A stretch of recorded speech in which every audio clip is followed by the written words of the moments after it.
I'd like to follow on the theme of lessons learned to talk about what makes a quality lesson.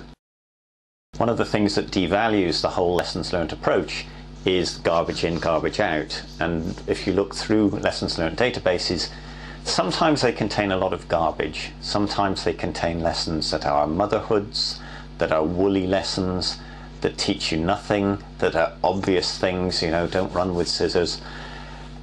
It's got to be better than that. If your system is going to add value, then the lessons learned have to be something that really are useful, that others can pick up and apply and improve their own performance as a result. I'm going to talk about what makes a quality lesson, and I'm going to give you an acronym. And the acronym is RSA. That stands for recommendations that are specific and actionable. First of all, I think lessons should be recommendations.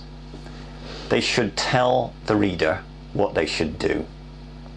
They shouldn't just be a commentary on history. They should be advice and recommendations drawn out from an analysis of history. Let me tell you what I mean. If you're in a lesson learned meeting with a team, a project team, or with an individual, and you ask them for the things that went well, for the things that didn't go so well, very often what they will give you is history. You might say to them, what's the lesson here? And they'll say, well, the lesson is we didn't plan for long enough. Now, I'm listening for this and I'm thinking, is this a recommendation? Well, no, it's not a recommendation, it's a statement from history. So as facilitator, my next question would be, well, what's your advice? What is the lesson that you can offer to others from this? What would you do next time? What would you recommend others to do? And they'll come back and they'll say, okay, well, the recommendation is make sure you allow enough time for planning. Now, this is where I'm listening for the second part of my acronym, the specific. Is this specific enough to be useful? Allow enough time for planning. Now, that's not very specific. What does enough time for planning mean? Does it mean 5 minutes? Does it mean 2 years? What does it mean? So I would then press for more specifics. Okay, how much more time? If you were doing this project all over again, how much more time would you have allowed? What's your specific advice for future projects? And they might say, on a project on the scale of this one, with a budget of $500,000, you're really looking for a 2-month planning process. We only had 2 weeks, it wasn't enough. We'd really apply 2 months to do it properly.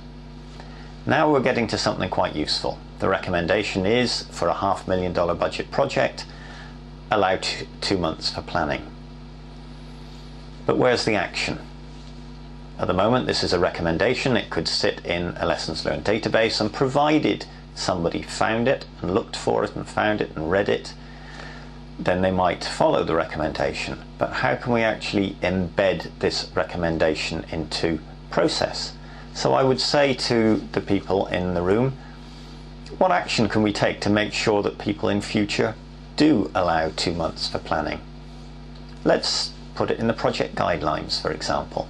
So the action is, the owner of the project guidelines should update the section on planning to include the recommendation for a 2-month planning period for a project of this scale. So now we've taken our lesson, we've analysed history, we've made the recommendation, we've put the action in place, so in future the project manager only has to follow the standard guidelines and that lesson is embedded. The loop has been closed, but only because we made sure that the lesson in the first place was a recommendation that was specific and actionable. So when you are running your lessons capture exercises, remember RSA. If you remember RSA, you will not fall into the trap of putting more garbage into your lessons learned system. You'll actually make a difference.